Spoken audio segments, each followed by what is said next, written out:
Assalamualaikum warahmatullahi wabarakatuh. Halo adik-adik semua, welcome back my YouTube channel. Kembali lagi bareng Kak Ila. Di video kali ini kakak mau bahas soal kimia UTBK.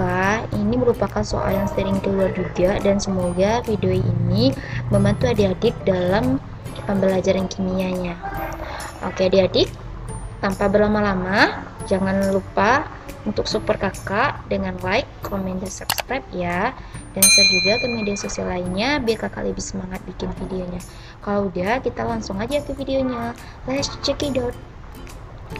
Oke adik-adik, untuk soal yang pertama, ini merupakan soal tentang pembakaran isopropil alkohol ditunjukkan dengan persamaan reaksi berikut ini, yaitu 2CH3 2 kali CaOH ditambah dengan 9O2 menghasilkan 6CO2 ditambah 8H2O dengan delta Hc-nya minus 4000 kJ. Jika data delta HFO2-nya 0 kJ, CO2 min 400 kJ, dan H2 min 300 kJ, maka delta HF isopropil alkoholnya adalah Oke. Nah, ini merupakan entalpi pembentukan standar ya. Nah, entalpi pembentukan standar ini ada rumusnya adik-adik. Oke, dimana rumusnya itu adalah delta HF sama dengan delta H produk ya, kita kurang dengan delta H reaktan. Nah, delta H produknya, nah yang dikatakan produk kan yang ini ya adik-adik, ini produk, ini adalah reaktan. Nah, karena kita butuh mencari berapa harga yang ini, yang isopropil alkohol nih, berarti kita masukkan di sini delta HF yang di sini itu kan min 4000 ya, 4000 yang ini kita masukkan, terus delta HF produknya itu kan yang 6CO2, berarti 6 karena koefisiennya 6 di sini, berarti 6 dikali dari data CO2 nya minus 400 kJ ditambah dengan 8H2. H2O di sini kan datanya minus 300. Oke, dikurang dengan delta H reaktan atau R. Berarti kita butuh mencari delta H yang ini. Tapi ini tuh nggak ada entalpi pembentukan dari O2, berarti kita nggak masukin datanya. Oke, delta HR yang di sini tuh 2 ya, maksudnya tuh dalam kurungnya 2 karena di sini koefisiennya 2, berarti kita masukkan aja lagi min 4000 sama dengan 64 kan 24 ya, 24 berarti 2400 minusnya, lalu dikurangi dengan 8 kali 3 kan 24, 2400 juga. Oke, dikurang dengan 2 dari delta HR nya. Oke, berarti kita pindah luasin aja, berarti 2 delta HR itu sama dengan, kalau minus 2400 tambah dikurang 2400 kan berarti ditambah ya, berarti ini itu 48 ya, minus 4800 ditambah pindah luas 4000, berarti delta HR nya sama dengan minus, kalau ini 800 ya 800 sisanya, lalu dibagi dengan angka 2 yang di sini, berarti adalah minus 400. Jadi gampang ya, cuma substitusi doang gitu. Jawabannya adalah option B. Next, soal berikutnya. Oke, ini merupakan soal tentang kesetimbangan ya. Ini materi kesetimbangan, ini merupakan soal tahun kemarin atau tahun 2019 ya. Kesetimbangan kimia. Oke. Jadi adik-adik perhatikan dulu grafik ini. Ingat, kalau produk itu bertambah, reaktan itu berkurang. Nah, jadi data mana yang di sini bertambah? Yang bertambah itu adalah si NH3. Berarti yang menurun itu disebut dengan reaktan, yaitu si N ini dan H2 ini merupakan reaktan. Sedangkan P ini produk. Berarti kita tambahkan. Oke, N2 ditambah dengan H2 menghasilkan NH3. Nah, N di sini kan 2, berarti di sini harus juga 2. H di sini adalah 6, berarti di sini juga harus 3. Biar dia 3 kali 2-nya 6, biar H di sini juga 6, N-nya juga sama-sama 2, biar setara. Oke, kita tahu bahwa konsep kesetimbangan ada kan faktor-faktor yang menggeserkan kesetimbangan. Faktor-faktor ya, pergeseran kesetimbangan atau K. Yang pertama itu adalah konsentrasi ya. Jadi gini, kalau jika konsentrasinya dinaikkan atau ditambah, berarti dia akan menjauhi zat tersebut. Berarti kalau konsentrasi dikurangi berarti mendekati zat tersebut. Nah, yang kedua faktornya adalah tekanan dan volume, dimana kalau tekanan diperbesar otomatis volume diperkecil, dia akan bergeser ke mol kecil. Tapi tekanan diperkecil, volume diperbesar, berarti dia ke mol yang lebih besar. Nah, ini adalah faktor-faktor pergeseran kesetimbangan. Jadi kalau misalnya katanya di menit keempat tuh dia udah kesetimbang ya, berarti menit keempat ini ditambahkan NH3. Berarti kan NH3 di sini ditambahkan lagi tuh. Oke, kalau dia ditambahkan berarti kan tadi itu dia menjauhi zat tersebut, berarti otomatis dia akan bergeser ke arah kiri. Kalau ini ditambahkan dia akan bergeser ke arah kiri.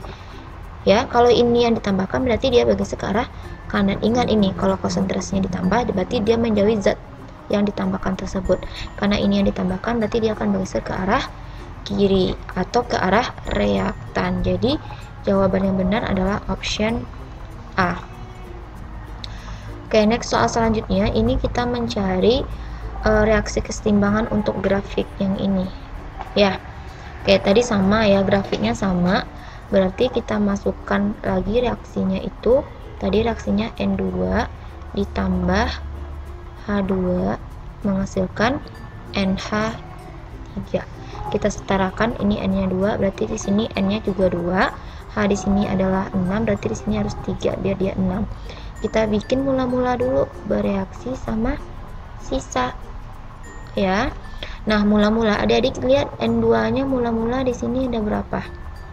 Dari 0,4 ya. Kita tulis mula-mulanya 0,4 sampai ke 0,3. Berarti antara 0,4 sampai 0,3 ini ya, berarti dia terpakai yang bereaksi itu 0,1, dimana sisanya 0,3.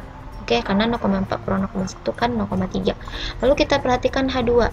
H2 di sini awalnya juga 0,4, lalu bersisa 0,1. Berarti di sini 0,4, sisanya 0,1. Berarti yang bereaksi adalah 0,3. Ini belum terbentuk apa-apa ya. Dan kita perhatikan NH3. NH3 di sini itu tuh bereaksinya itu dari 0,0 ya, dari titik yang di bawah ini sampai dengan 0,2. Berarti yang bereaksi adalah 0,2 dan di bawahnya juga harus 0,2. Nah, karena kita mencari reaksi setimbang itu, yang kita perhatikan adalah yang bereaksinya ini tuh, sehingga kita bisa bikin 0,1 N2 kita tambah dengan 0,3 H2 menghasilkan 0,2 dari si NH3. Nah, karena dia berkoma, semuanya kita bagi dengan 0,1, sehingga ini dapatnya N2 ditambah 3H2 menghasilkan 2NH3. Jadi jawaban yang tepat itu adalah option A. Oke, next soal berikutnya ini adalah materi elektrokimia ya. Berarti ini adalah menanyakan massa di anoda. Berarti ini hubungan dengan hukum Faraday 1, dimana bunyi hukumnya itu adalah W sama dengan E dikali I dikali T per 96.500. Oke, E itu adalah AR per bilox ya, AR per bilox. Nah, kita belum tahu nih di anoda itu apakah Zn atau Ag. Nah, ingat anoda itu adalah memiliki data N0 reduksinya tuh yang kecil karena dia teroksidasi. Nah, dari data kedua ini yang memiliki N0 yang kecil adalah si Zn. Berarti Zn ini mengalami oksidasi, sedangkan Ag mengalami reduksi karena reduksi itu nilainya lebih besar daripada yang ini. Berarti yang mengalami oksidasi di anoda ini adalah si Zn. Jadi adik-adik perhatikan data Zn. Zn ini memiliki bilox Berarti kita perhatikan AR memiliki ARZN adalah 65. Kita masukkan ARZN 65, kita bagi dengan biloxnya tadi itu yang 2. Oke, berarti 65 per 2 kita tulis 65 per 2 dikali I adalah arus listrik. Arus listriknya di sini adalah 0,72 ampere ya, yang ini. Sedangkan T itu adalah waktunya di sini, dan waktunya itu harus jadiin ke sekon, berarti 321 dikali dengan 60 ya. Lalu kita bagi dengan kita bagi dengan Faraday-nya gitu. Oke. Sehingga kalau kita cari ini tuh jawabannya adalah 65 ya, 65 dibagi 2 adalah 32,5 ya. Lalu 321 dikali 60 dikali 0,72 itu adalah 13.867 ya. Lalu kita bagi dengan 96.500. Nah, 13.867 itu dikali dengan 32,5 lalu dibagi dengan 96.500. Oke, jadi jawaban di sini adalah 4,8 sekian. Oke, jadi jawaban lebih tepat itu adalah option B. Oke, gampang ya adik-adik. Next, soal berikutnya, ini materi berhubungan dengan titrasi ya adik-adik, titrasi asam basa. Oke, asam asetat CH3COH merupakan asam lemah dengan harga pKa 5 sebanyak 50 ml asam asetat 0,4 molaritas dititrasi dengan KOH 0,2 molaritas. Perubahan pH yang terjadi diamati dengan pH meter. Sebelum dititrasi, pH larutan asam asetat adalah, oke, kata kuncinya di sini adalah sebelum dititrasi. Berarti ini menggunakan konsep asam basa. Penghitungannya seperti asam basa, pH asam basa biasa. Oke, kita tahu bahwa asam benzoat ini merupakan adalah asam lemah. Oke, kalau dia asam lemah kan rumusnya H+, konsentrasi H+ sama dengan akar Ka dikali dengan Ma. Oke, akar Ka. Oke, kalau dia pKa-nya sama dengan 5, berarti Ka-nya adalah 10 pangkat min 5, naikin aja. 10 pangkat min 5 dikali konsentrasi asam asetat kan yang ini ya, 0,4. Berarti ini 4 kali 10 pangkat min 1 kan. Oke, kalau kita akarin berarti ini 4 kali 10 pangkat. Sehingga ini 2 kali 10 pangkat min 3. Oke, kalau pH-nya adalah berarti 3 dikurang dengan log 2. Oke, ini jawabannya adalah A. Setelah kakak lihat ini tuh salah penggetikannya, bukan asam benzoat tapi asam asetat. Oke, nggak salah ya. Next, soal berikutnya. Oke, ini soal tentang asam asetat C3 yang tadi tapi dia dengan penambahan 50 ml KOH. Oke, berarti ini kita butuh mencari pakai reaksi pembatas ya. Kita reaksikan dulu CH3COH ditambah dengan KOH itu menghasilkan CH3COOK ditambah dengan H2O. Oke, kita bikin mula-mula bereaksi sisa. Nah, kan ini konsentrasinya 50 ml dan 0,4 m. Kita tahu untuk mencari mol itu adalah molaritas kali volume. Molaritas itu adalah 0,4 dikali dengan 50. Jadi ini adalah 20 milimol. Kita taruh di sini. Nah, begitu juga dengan KOH ini kita cari juga dengan cara yang sama. Molnya adalah molaritas kali volume. Molaritasnya adalah 0,2, volumenya adalah 50, berarti adalah 10. Oke, berarti habis nih. Nah, untuk mencari reaksi pembatas adalah reaksi yang akan habis bereaksi itu ditandai dengan mol yang kecil. Mol kecilnya itu kan 10. Kita taruh di sini juga 10 dong yang bereaksi. Di sini 10, berarti ini 10 nih habis. Ini 10, ini 10, ini 10, ini 10 juga. Oke, karena ditanyanya adalah pH-nya, berarti kita bisa, karena bersisa adalah asam lemah sama garam, berarti kita bisa menggunakan konsep penyangga ya, yaitu rumusnya itu adalah konsentrasi ion H+ itu adalah Ka dikali mol asam per mol garam.